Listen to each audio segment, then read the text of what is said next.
Jagbut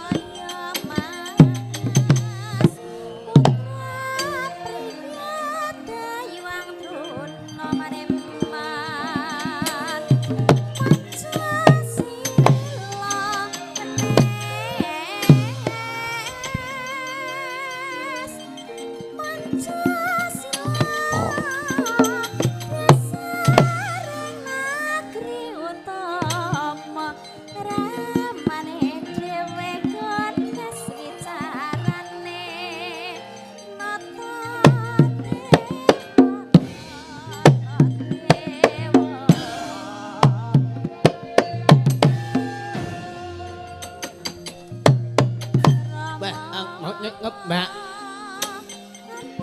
này anh nghe lạc mọ bò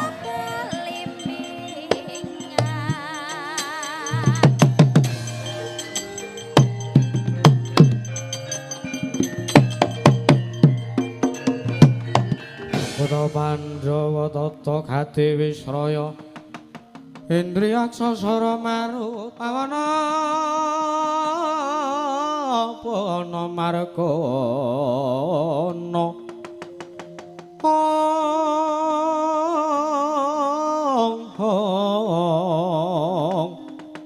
Samirana lan marayang wisikan magulingan lima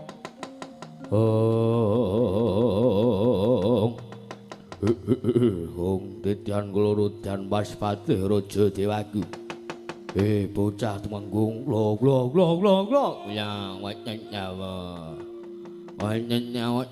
nyawa ini menjadi ini mengeng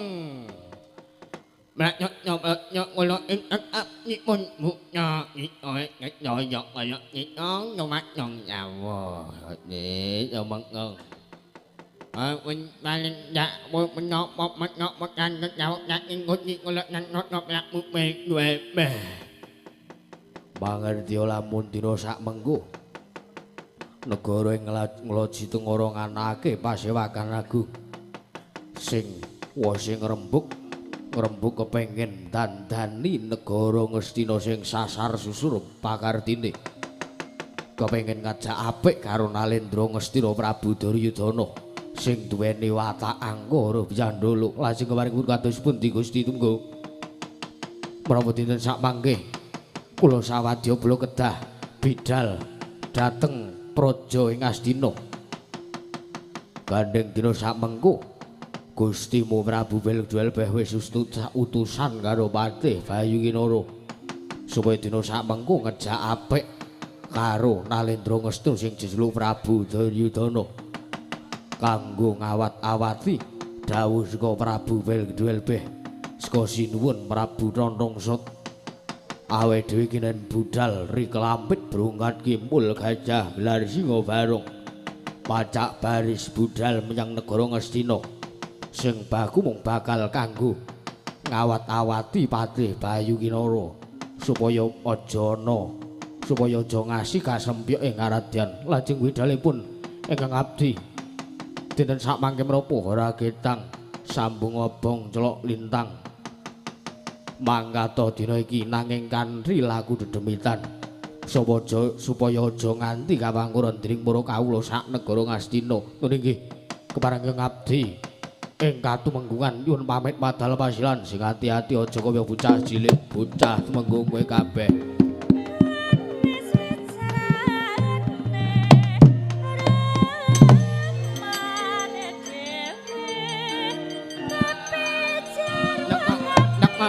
bút nhảy nhít nhẹ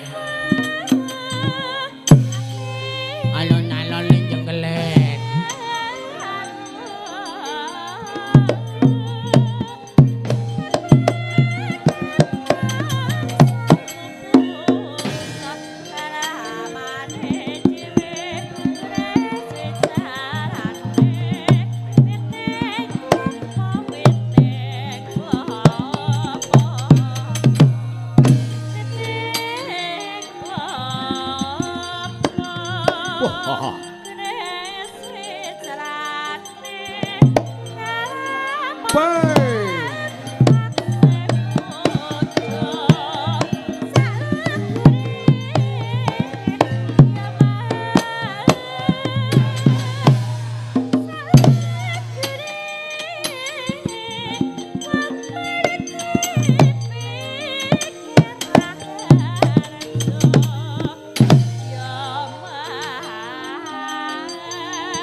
Rasah jegelit eban tenaga.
mapan wonten praja ing Astina. Ya ing Gajahaya. Rikala semana nedheng wonten agung wonten ing Prayagang negari Ngastina ya ing Gajahaya. Dari kala semana Sang Nata Prabu Duryudana nedheng nandhang Sungkawa.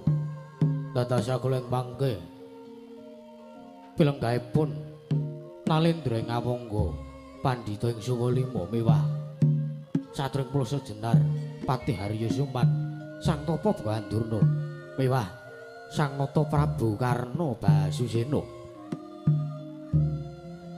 Dados sakuling pangke sigra amarwani pangandikan ingkang dereng kababaring lisan.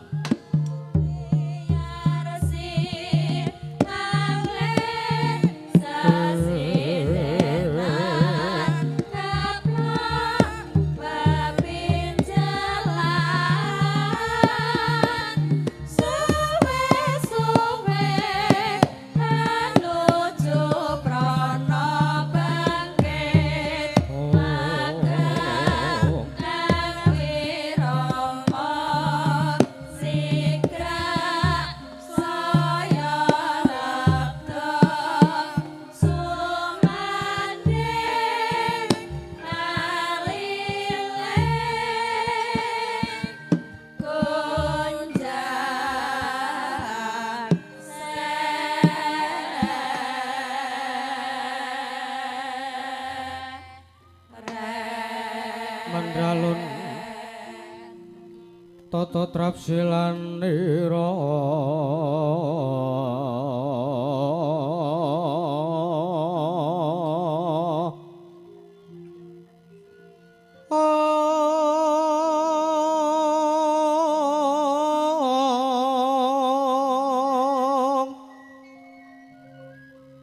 ngacamaken astanira kalih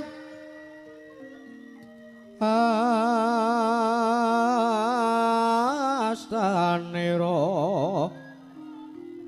kalih pisan yen ngandika magawya pranta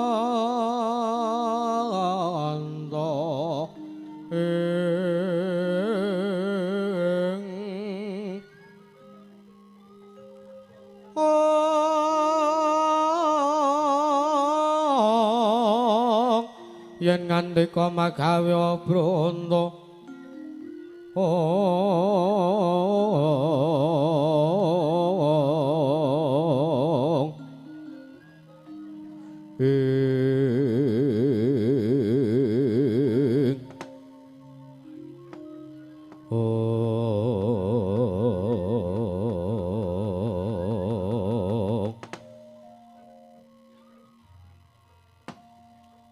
Nunamit masang keliman tabe nger dine bene nglodoni dumawa ing tawang tuwang linepat ing tolak manuk lunun sewu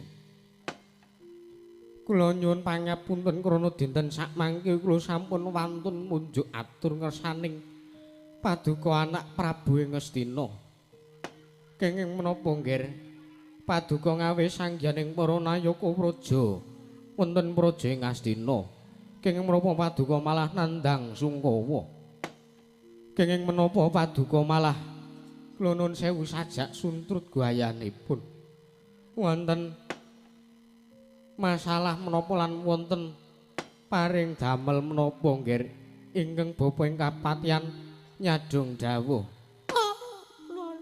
lole kandhang blekuduk saru gembal sumarante hawala lho nuwun sewu lho nggih kula nuwun sewu karana ingkang bapa dina samangke sampun wantun munjuk atur ngersaning anak Prabu Duryudana kamangka paduka dereng munjuk atur ngersaning para sesepuh negari Ngastina. Paduka dereng paring dawuh ingkang tetela sababipun menapa kene dene paduka dinten sakmangke nandhang Sungkawa den anak Prabu Duryudana.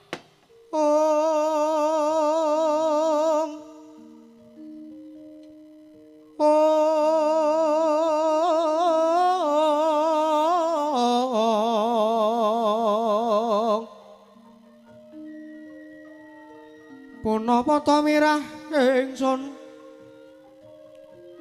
prihatin Waspagung mijil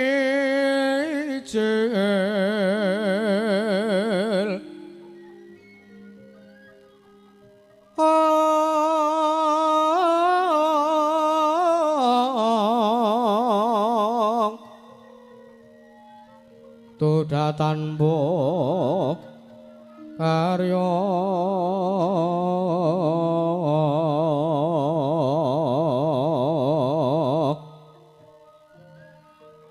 sangkang rena makan Gusti gelong reno sasekarnya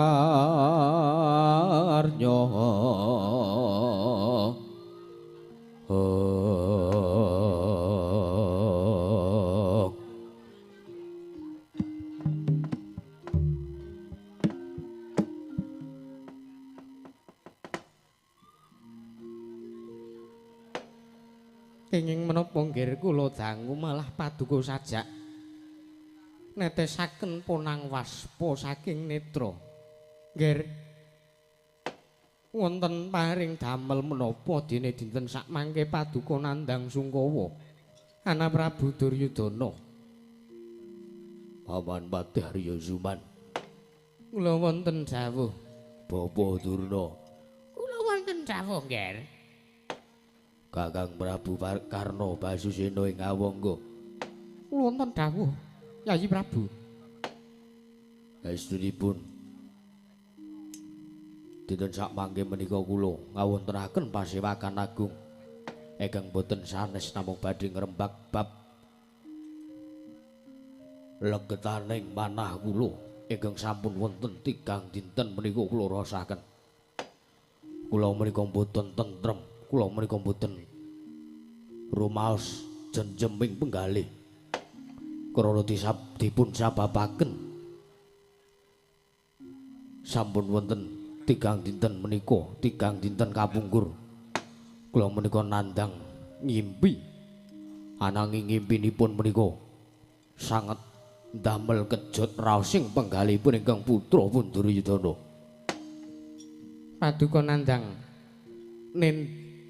ratri menapa nggir jroning pasumpenan paduka nyumpena menapa sampeyan ngimpi napa mriki kula apa jenenge kula werdekke merga ngimpi niku wonten werdine jane kula nyuwun sewu kula tanglep Bapa Durna kados pundi ngimpi menika wayahipun menapa kula menika ngimpi wancinipun sampun gagat bangun jam 2 enjing utawi jam 2 dalu. Ateges nuwun sewu lho nggih, mboten kok naminipun kula menika meden-medeni. Ngipi menika wonten beberapa apa jenenge? Beberapa maksud, beberapa arti dan beberapa jeneng utawi nami. Iki menapa kemawon? Inggih menika Titiyani Gandayani. Puspa tajem. Oh nggih. Nuwun sewu, ingkang ngipi wonten ing dinten menapa? Wonten ing Sukra Kasih. Sukra Kasih. Nggih. Grup dalang sak Yogyakarta. Sanes Bapa Nembandurna. Oh nggih, kula tanggap. Kula nuwun sewu lho nggih. Ana wis gek dumadang kono, ora apa-apa, wis ora. Wis dak kene ngeciwis ora masalah. Aku tak merdekke ngimpen dhisik. Inggih. Kula nuwun sewu, ngimpi menika wonten Titiyani. Inggih. Titiyani menika wancinipun ngimpi jam 10. Ngaten. Pas nembe ler-lere. Pas ngantuk nika blek terus ngipi niku naminipun Titiyani. Mekaten. Nggih. Menika ngimpinipun namung kembanging wong turu. Ora bakal dadi kasunyatan. Tegese ngimpi sore-sore ngoten nika kathah wong do ngendikake. Mekaten lajeng Gandayani lajeng Puspa Tajem menika menapa? Lah nek Puspa Tajem menika kula nuwun sewu lho nggih. Wancinipun gagat bangun menawi wancinipun menika jam 2 enjing utawi jam 2 dalu dumugi adzan subuh. Ngaten. Inggih. Wancinipun menika sampun wanci enjang. Inggih. Lah, menika kula nuwun sewu.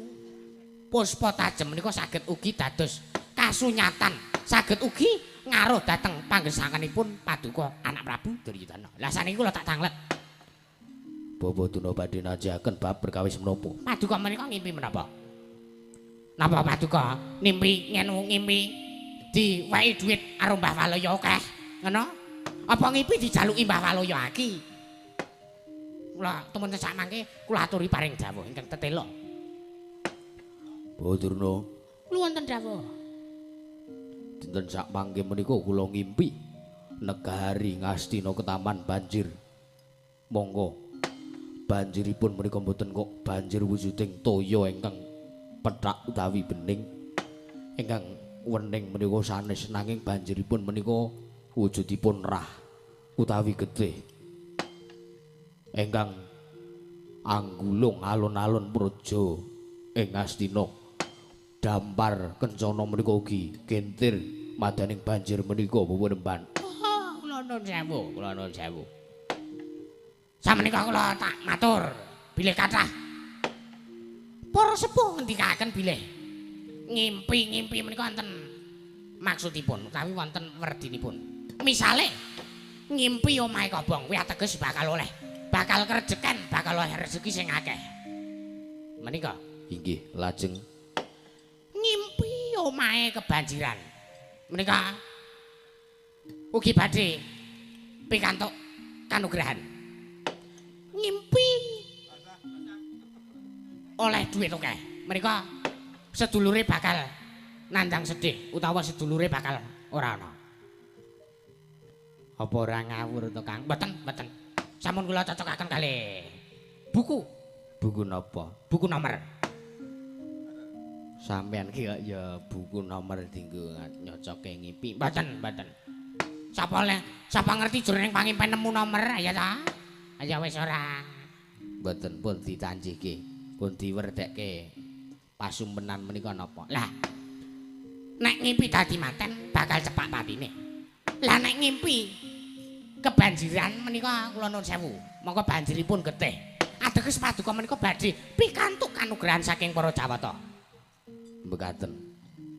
Ananging pasumpenan menika damel kula sedih, damel kula sungkawa. Lah, nek niki pun rada repot lho Dik Pati. Repot piye? Ngenang-nengi wong nangis ki angel. Kadang kala putuku nangis kuwi tak cekeli es krim ora meneng-meneng. Lajeng paringipun kados pundi? Oh, samangke kula nuwun sewu lho, Nger. Menawi Paduka mboten pitados nggih mboten apa-apa. Sekarang menika ngendikaning para sepuh. Ingkang bapa ing sekali menika ugi sepuh wonten ing negari Ngastina menika ugi dipun sepuhaken. Kasinggihan mekaten. Nggih.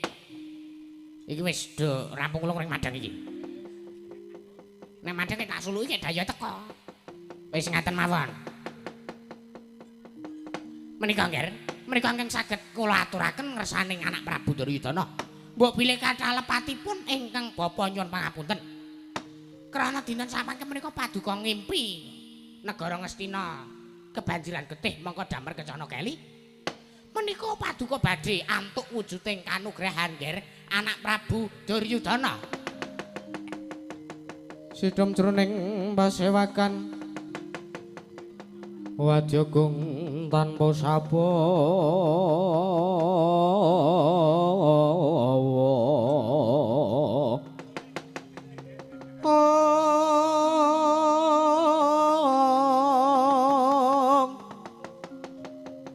kapraban dening Sang Nalendra Tama mangu nenging nirmu sing duka cipta Perbudi Mandana raras Perbudi Mandana raras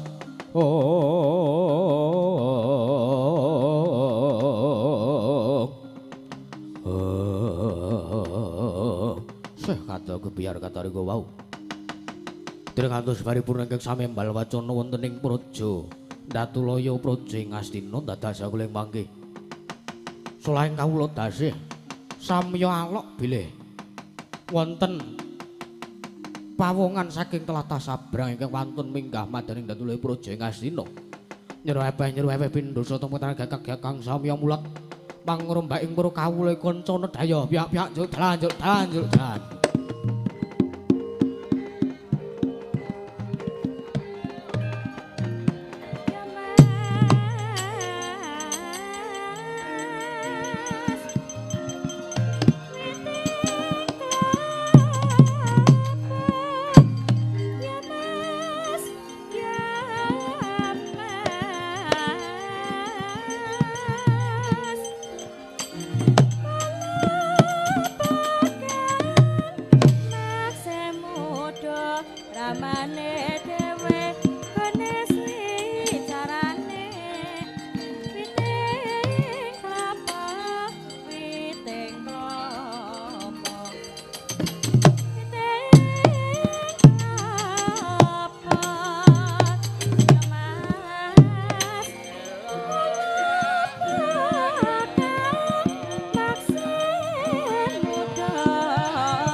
Sinungwati jagat kinari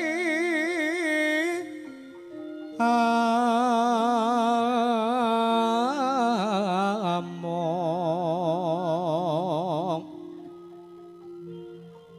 balu membak ombak ing samudra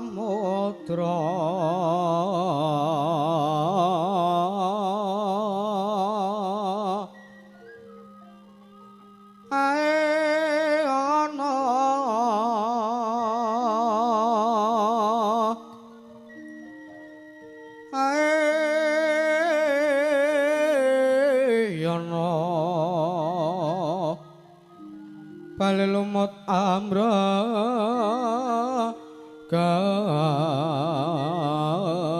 kanggeng awita denjengan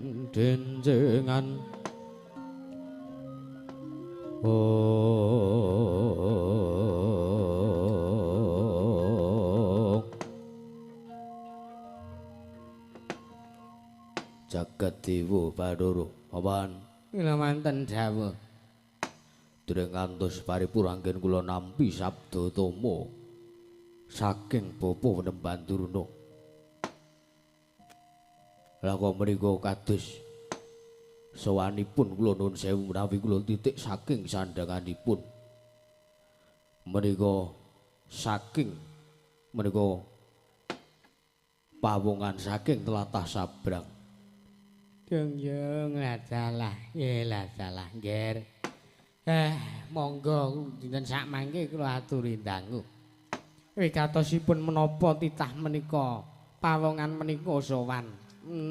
Monggo menawi kula titik saking sandhanganipun pawongan menika salah satunggiling patih wonten negaring tlatah Sabar utawi tlatah Sabrang. Ayo sasar susur ta kowe. Kakang Durna Karang lali kok ya Kang Karang aku ming anak bupati. Heeh. Ora masalah. Heeh. Paman Harya dipun skecaken. Sampun boten kirang prayogi. Kisana sawise satata anggen mung ngadhep ana ngarsane ingsun padha rarja sak praptamu. Ora men pasang lumantabe tinibing suni dumawahing tawang tuwang sinuwun. Lenepat ning tulak manu. Kepareng ingkang abdi pun ingkang sowan wonten ing Purja Ngamar utawi Ngastina menika kepareng ngaturaken sembah sumungkem ing pabudha kunjuk. Monggo dhisik. Kowe durung tetepangan kelawan panjenengan ingsun. Muragagi sapa jenengmu? Nun inggih, Bapak ingkang sudidat mestani dhateng kula awon tanpa warni kula menika wingking saking negari Ngloji Tengara. Nami kula pun Patih Bayu Kinara. Patih Bayu Kinara kasinggihan mekaten. Ya Patih Bayu Kinara tak tampa. Pangestuku tampanana. Kula punika jimat paripeh daning kasantosan. Nun. Prayoga nanggon mulunggana karsane ingsun. Nun sewu. Menapa menawi kula mboten lepat? Menapa kula menika sampun sowan wonten ing Purja Ngastina? Sinuwun. Ya ora ana loro. Kene iki negara ing Ngastina. Manèh mekaten panjenengan ingkang asmi utawi wisik Prabu Duryudana. Ya, ingsun Prabu Duryudana Nalendra ing Ngastina. Dalah. Manèh mekaten boten sisip anggen kula sowan ngabiyantara. Kula menika saking tlatah Sabrang, kula menika tebih saking negari Ngloji Tengara. Sinuwun. Ya. Muragake matur apa kang bakal dadi wigatimu dene sira sowan ana ngarsane ingsun ngabiyantara monggo tanpa tinimbalan. Sepisan kula ngaturaken tebah siti sekul bining ron klapa. Apurun tapa bilih wonten kathah lepat kula nggih kula munjuk atur ngersa paduka Gusti kula Sang Nata Prabu Duryudana. Ya. Ora dadi ngopo muragake matur kang tetelo. Ingsun bakal midhangetake apa kang dadi wigatine dene sira sowan ana ngarsane ingsun. Patih Bayu Kinara. Nggih. Estripun sowanipun ingkang abdi pun Bayu Kinara menika mboten saking pikajengan kula piyambak. Ananging kula menika dapur dipun utus dening Gusti kula Nalendra Ngloji Tengara. Gusti kula Sang Nata Prabu sinuwun bel gedhuel beh. Prabu bel gedhuel beh. Ratu Gustimu. Nun inggih kasinggihan mekaten. Utusan kelawan sira. Nun inggih. Wigatine apa dene Ratu Gustimu utusan kelawan panjenengan sira ngabiyantara ning Purja Ngastina. Dinten samangke menika Praja Ngloji Tengara ngawontenaken pasewakan agung. Dedruk madaning pasewakan sinuwun Prabu Belgwel Beh menika dinten samangke ngawontenaken pasewakan agung ingkang boten sanes namung badhe ngrembak bab perkawis. Inggih menika bab tentreming jagat raya menika sinuwun. Mangkono nggih. Sabanjure piye? Salajengipun sareng Gusti kula Sang Nata Prabu Belgwel Beh menika kula nuwun sewu, mbok bilih kula sampun wantun. Sareng Gusti kula Sang Nata Prabu Belgwel Beh menika ngembet asmi utawi ngembet nami negari ing Ngastina kula nuwun sewu lho sinuwun. Menika pangandika saking Gusti kula sinuwun Prabu Belgwel Beh. Ya matur ora dadi ngopo. Kula nuwun sewu kula ajrih menawi paduka-duka. Ora bakal tak nggo nesu waton kuwi becik kang dadi wigatine. Nggih, matur sembah nuwun.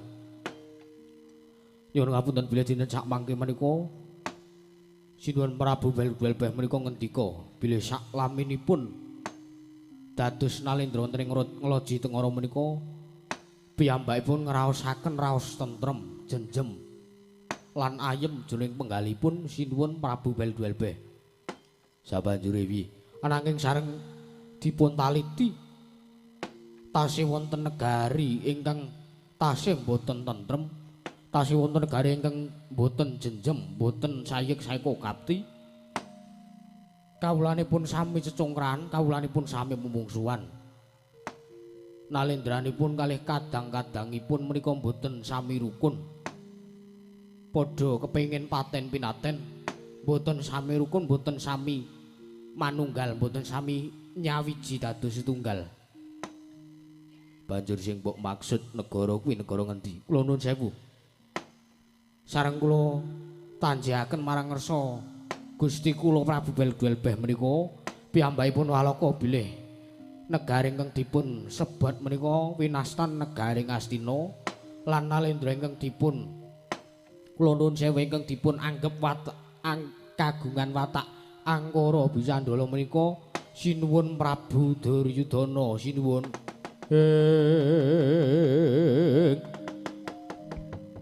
Caca muntaplir kinentap duka yayah sinepe netra kocak ngondarandir panus maning jajalanan sukretaning bau iblis lanat menungso ra tatanan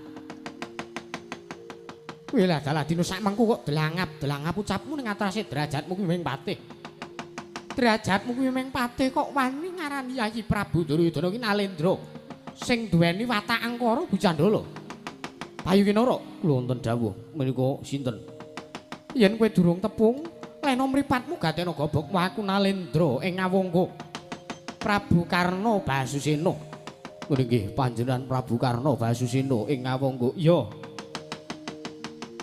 lajeng panjenengan badhe paring dawuh menapa nyuwun sewu aku sing paripaksa aku kudu wani menehi wangsulan karo kowe nggih badhe wonten paring dawuh menapa kowe apa ora melek apa piye lah kok teko kowe delangap ucapmu kaya wong regem jimat kaya wong wani ndilat wesi abang kowe ngarani yen to Yayi Prabu Duryudana ki duweni watak Angkara Bicandala tur tujuanmu niate Ratu Gustimu sing aran Prabu Belbeh ki supaya apa kok nganti wani ngarani Yayi Prabu Duryudana ki watake Angkara budine Candala kula nuwun sewu bila dinten sak mangke menika namung dapur dipun utus dening Gusti kula Sang Nata Prabu Belbeh menawi kula saged ngemutaken wonten ing Praja Ngastina ateges Sinuwun Prabu Duryudana tasih saged dipun emutaken kula ajak wangsul dhateng margi ingkang leres ateges kula slamet kula menika kula nuwun sewu kula menika berhasil menika dados patih negari Ngloji Tengara celemongan ucapmu keparat banjur kowe tujuanmu rene iki apa kula menika dapur dipun utus supados dinten sak mangke ngemutaken kelawan Gusti kula Sang Nata Prabu Duryudana nanging menawi dinten sak mangke mboten sampun mboten kenging dipun emutaken sampun mboten kersa dipun ajak wonten ing margi ingkang leres kula nuwun sewu dinten sak mangke kula dipun dawuhi supados ngamuk wonten ing Praja Ngastina kula dipun aturi supados ngobong praja ing Ngastina sinuwun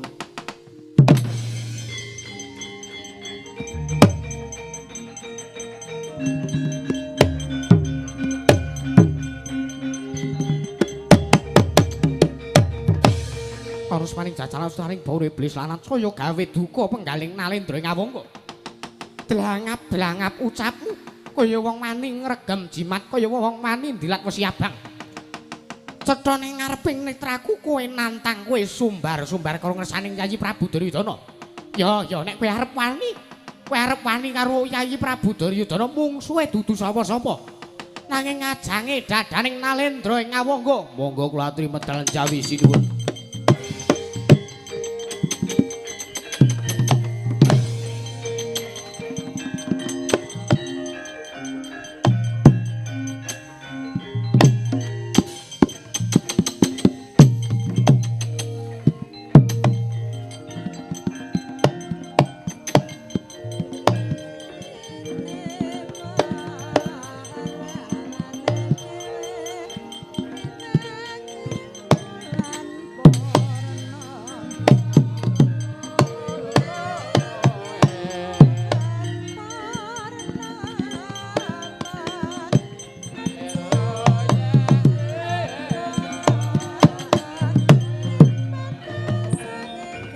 Nalendra mbok marwa sing sangkatri gumulung Gurudha kuroreh kakire ronanggana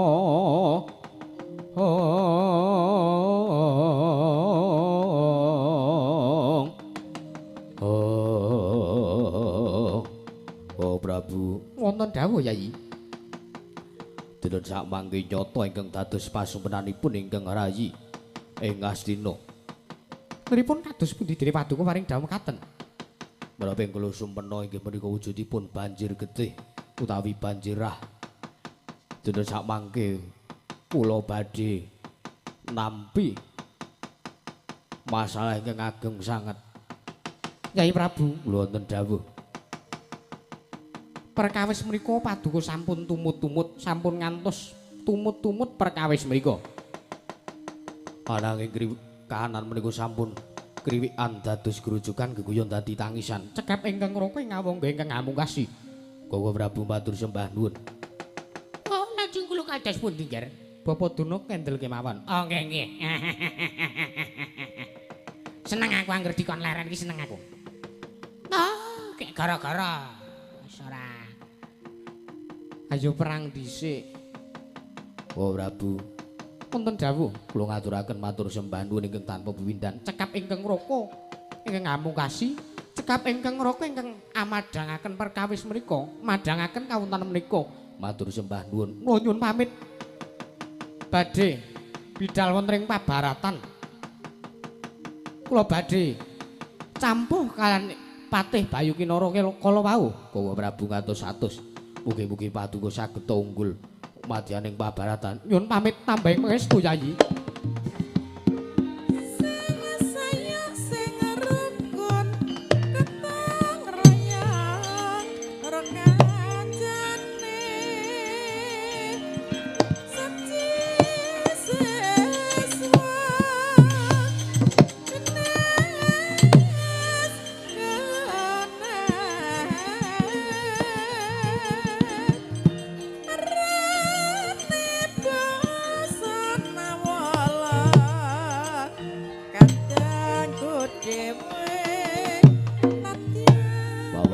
Wonten jauh, Nger.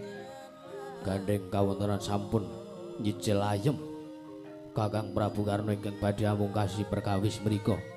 Nun inggih keparengipun sak mangke kados pundi? Pasewakan dipun bebaraken para nayaka praja ing negaring Astina. Supados ing sak mangke sampun kantos wonten kawula ingkang boten ngertos kentrang kimuling lakon tumuntun sak mangke kasempya ing aradan. Nggih, kepareng nyuwun pamit madal wasilan, Nger. Ingkang atus-atus Paman Patih Haryo Seguni.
Wah, iki menungsane.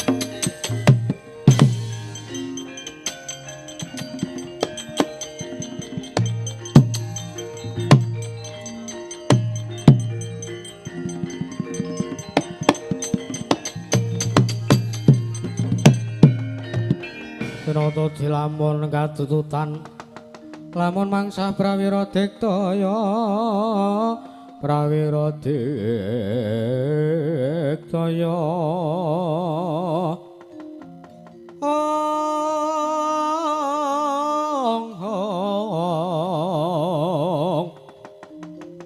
ora nanggono magawya kelarira wang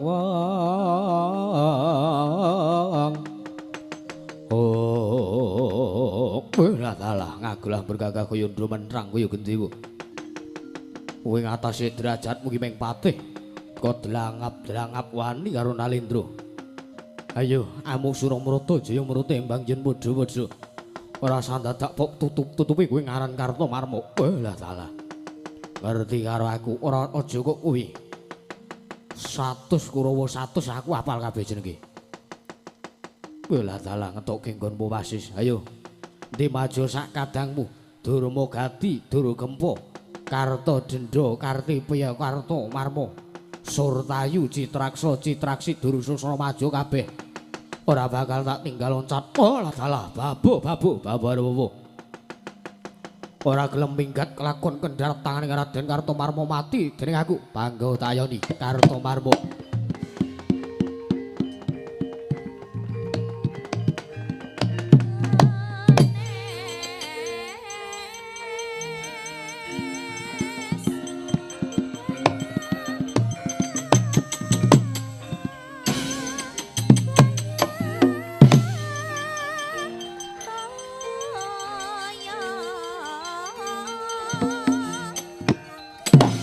Yo.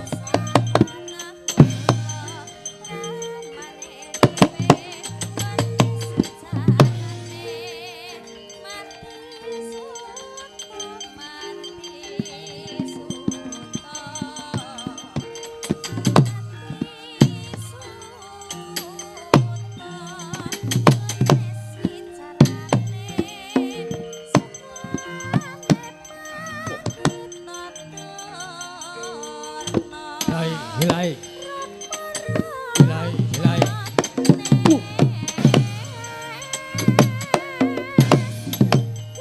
Ojendo parat.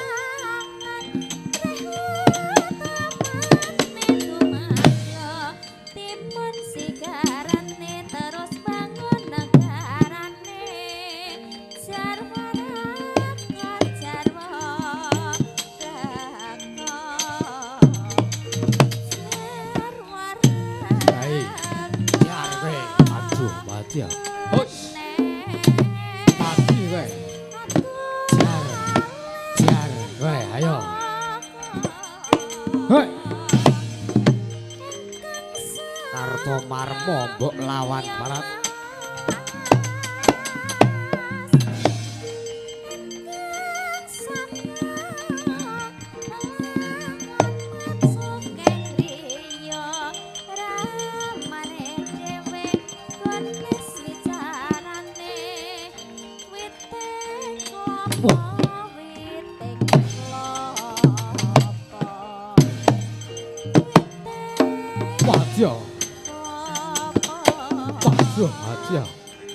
Aduh. Maju sambat. Hus.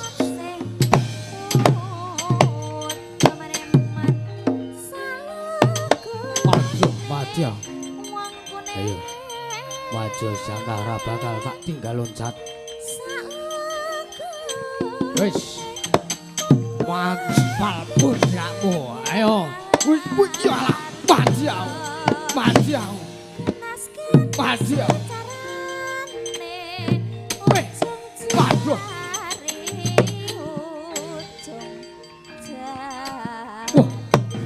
Aduh. Wah.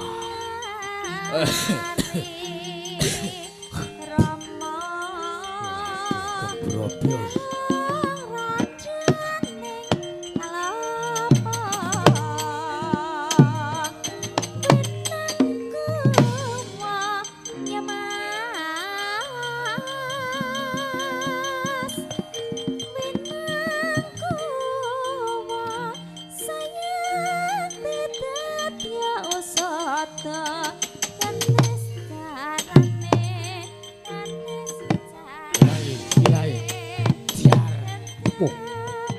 Ora apa-apa. Ayo. Jar kowe. Mati kowe. Yo mburi.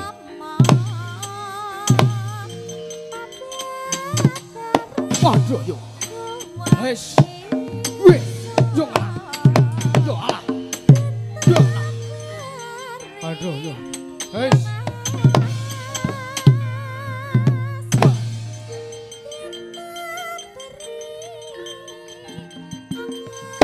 Sambat to.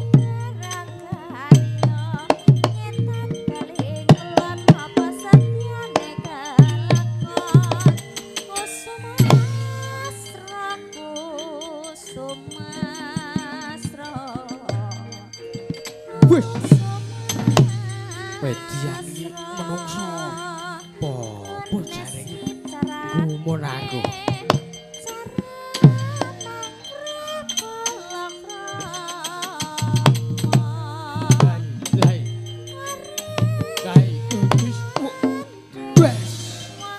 Yo ala, yo ala, yo ala, yo ala, hei, woi, yo ala, waduh yo mati aku.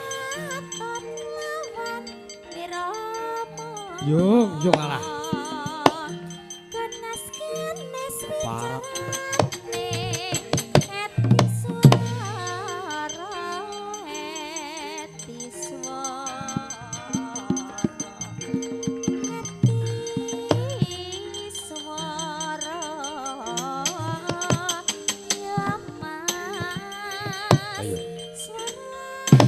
Mati buah.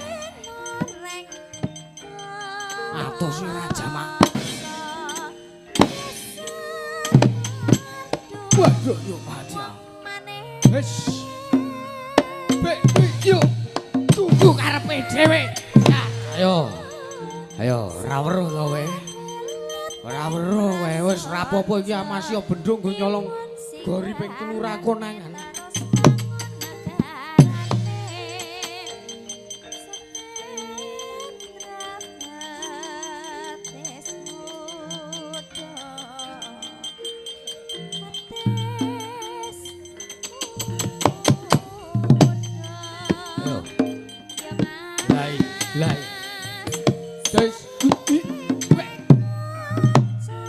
Aduh yuk.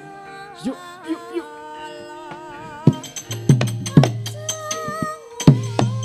Ayo dibacok keneng uwit wajar.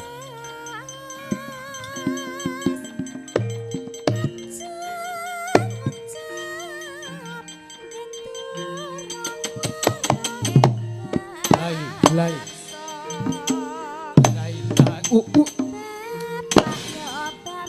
Di zamanmu.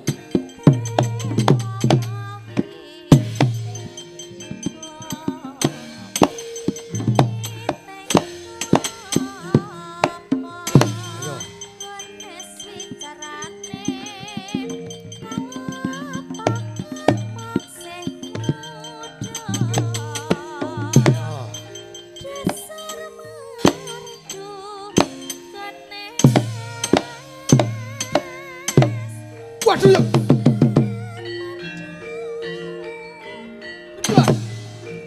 Waduh ya.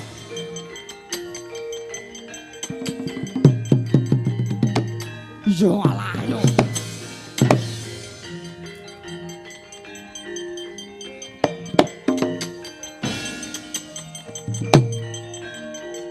Mundur.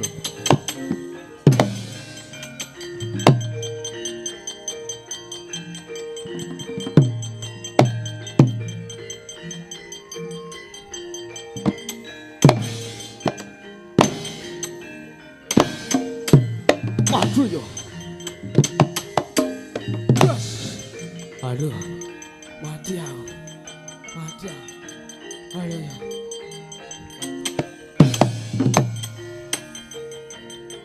Ayo maju kabeh para Kurawa.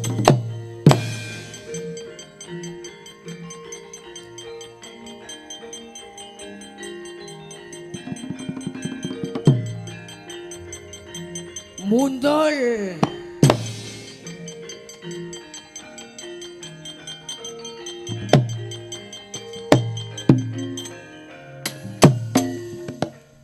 Wah, kepalan. Ngoman-ngoman kadegayan kowe, Bayu Kena lho, ha? Iki pengelan pati negala ngetina. Laden Halya Dulmagati.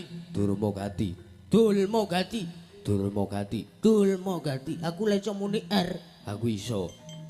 Mengi kita. Ayo kowe mundel apa lah? Kowe lah bali. Kowe ora gelem wulungke niatmu anggonmu kepengin ngemotake Koko Prabu Duryudana. Kowe ora kowe bakal tekaning pati mati tiraku.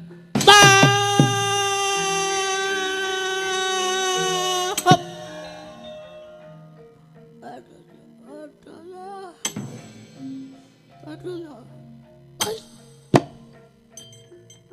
Arep piye? Oh, manut, manut.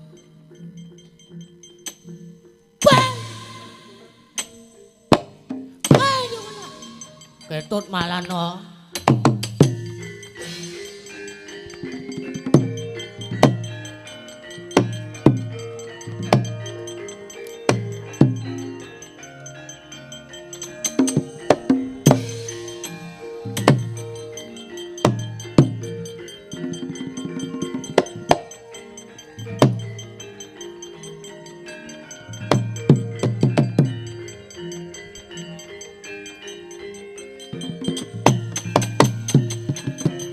Aduh, pecah lho man.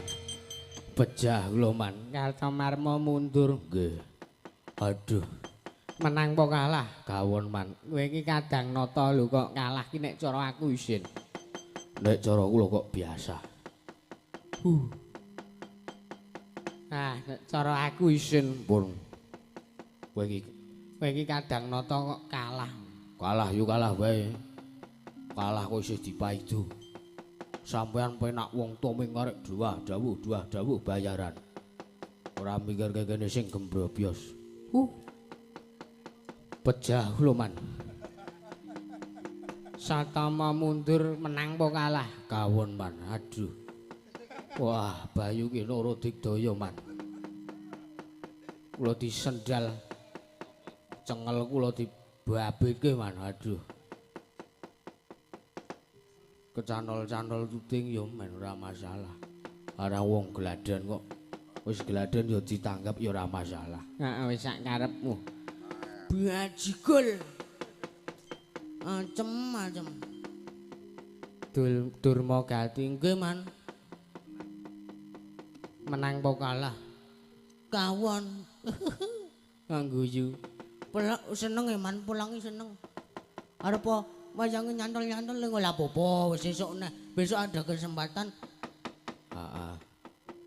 Isih apa jenenge? Apa? Wis sembuh man pun kula pokoke kula kawon pun sampeyan ampun maido kula. Soale kula nonton teng mriko wau Cantama Mang Maido. Kula la seneng dipaido. Kula jenenge maidone kula seneng dipaido. Kalau kula niku ngoten niku kula mboten seneng. Welah dalah. Sapa iki sing urung maju? Watak. Citraksi. Ngeman. Arep maju. Mung suwe sapa man? Mung suwe Bayu ki Nara Patenana. Endi kok apa man?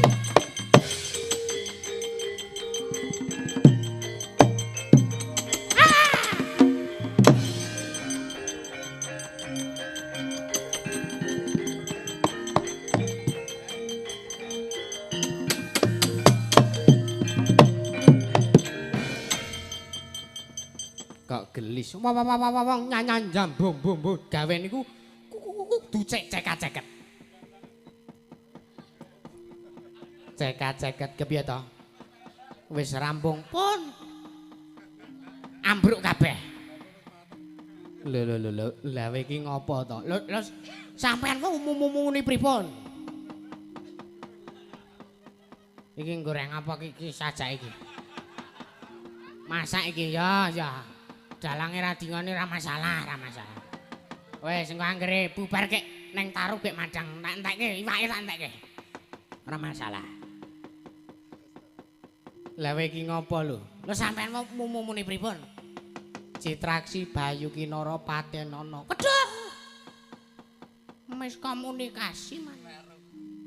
Lah kowe iki kepiye? Lah mimireng kula niku Citraksi Wetela Resikana. Waduh ya wis. Pekarangane sapa mbuh? Wetelane tak giasai kabeh. Ya iki nek napa-apa sing tanggung jawab kowe mboten. Wong tuwa ora ngerti tanggung jawab. Wong tuwa apa sampeyan iki? Wis sang baku saiki kowe arep perang apa ora? Mungsuhe sinten? Bayu ki Nara. Arep maju. Arep maju apa ora? Pun mungsuh Bayu ki Nara ndak ora kajen. Ndak ora kajen. Dalange isih ajaran. Arep ngene kleru ngene. Ora masalah. Oh, kula niku aja kok mungsuh Bayu ki Nara. Kula niku mumungsuh mbok wedok kalah kok. Oh, aja gak mungsuh Bayu Kinara. Ambak bobok ngopi, bobok pules mlebu kotak. Ngene adalah. Yung ana wong momong Kurawa 100 kok sing pekok 98. Sapa sing urung maji iki, Dur? Nggih, Man. Arep maju apa ora? Mungsuhe sinten, Man? Mungsuhe Bayu Kinara. Wah. Ming derajat patuh. Arep maju apa piye? Pun sekecake Man kula tak wangsul. Rene pun manungsa bengi pentas. Saedan ora malah mulih Kakang Durna ketewasan Kakang.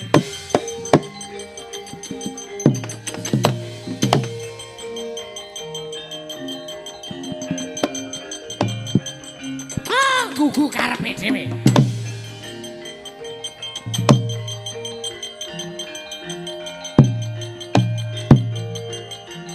Aduh.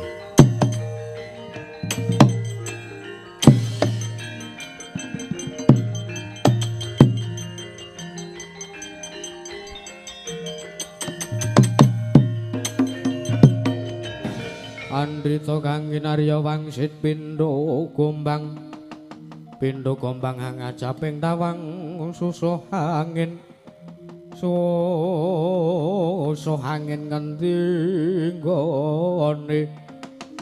Oh, Panus maning jajalanan sekutaning baure iblis lanat. Strayali binatang September, Oktober, Januari, Februari, Maret, April, Mei, Juni.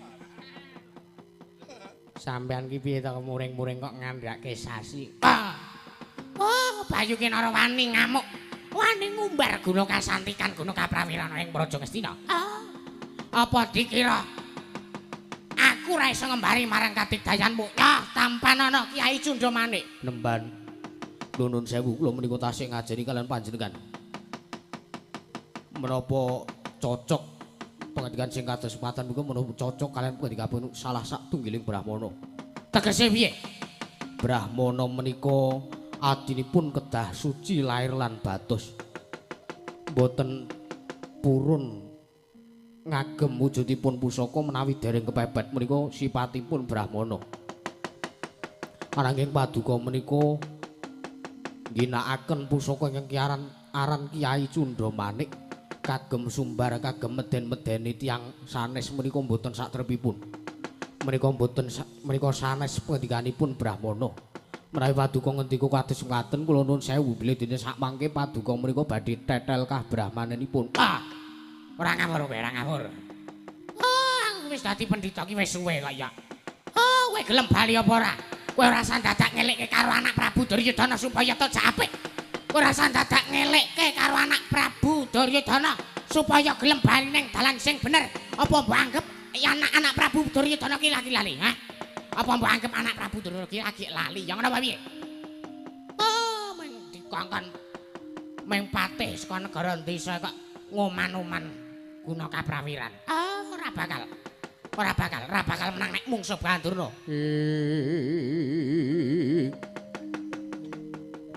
Caca muntablir kentap duka yayasinipi netra kocak ngundarandir.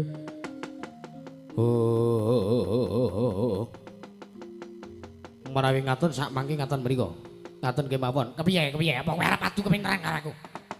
Adu kepinteran ki saged. Lah dalah, kowe tak weni cangkriman mesti kowe angel jawab. Ayo. Pak Buletus. Wardine apa? Tapak kebo sikile 100. Lah dalah. Lek lu, Telek neng ngalu. lek lit, Telek mbok dulit. hus. Sakarepe dhewe ora. Sameneika gantosan menika. Kepiye? Menika werdinipun menapa? Asta cempala, Asta tangan. cempala driji. Kok tak bedhek dhisik. Karang menika serak kula. Cempala menapa? Cempala werdine driji. Dibarene ngendi? Sakarepmu. Panaya. Yeah. Ayo amuk sura merata jaya merata.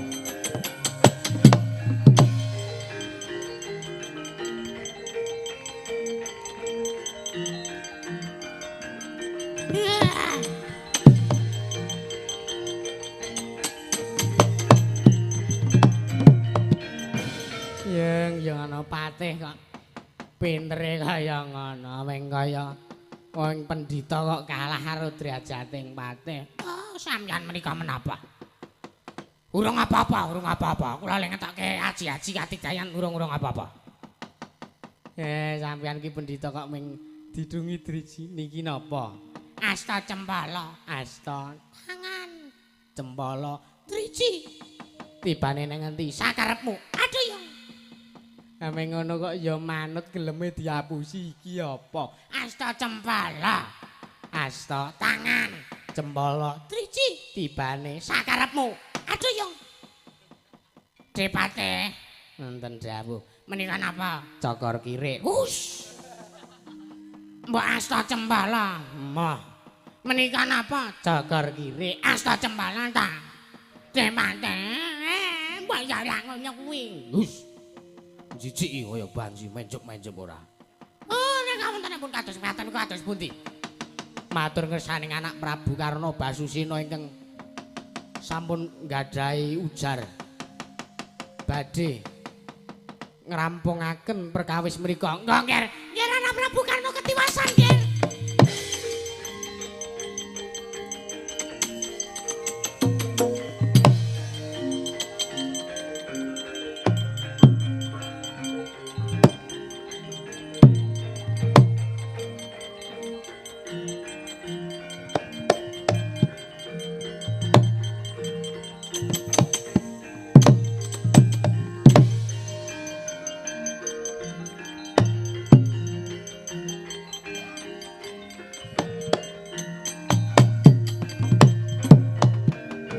Aja muntablir kinentap duka yayah sinepe netra kocak ngondarantir kitab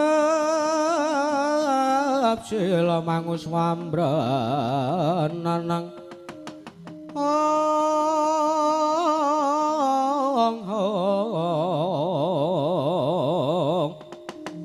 kemalap sang jalonidi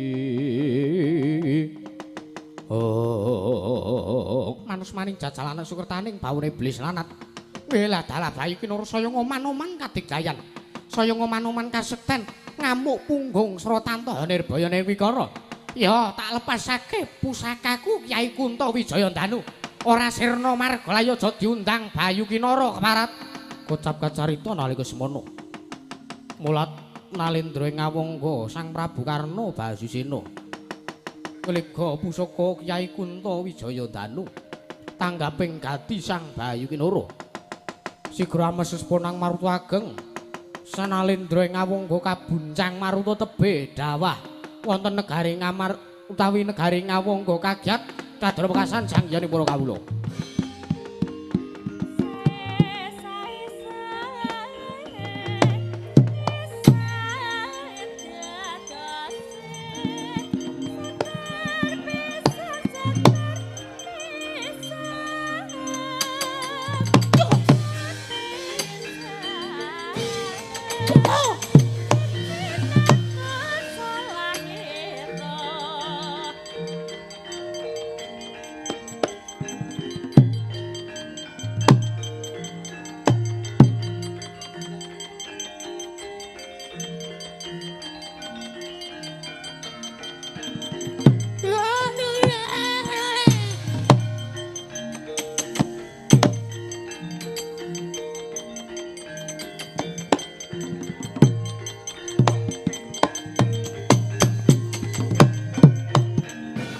Punapata merah ingsun prihatin was bagong micil tudah tanpa karya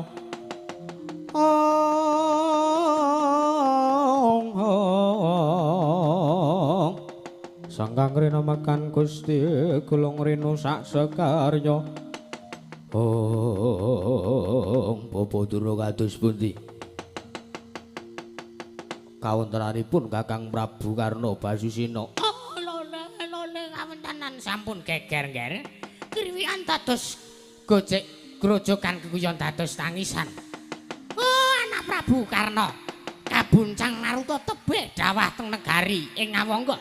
Dinten samangke kawontenan negari utawi negari Ngastina sak mangke mawut boten karuan pados panggesangan ger pados panggesangan Monggo kula dherekaken Bapak Nebat Durna.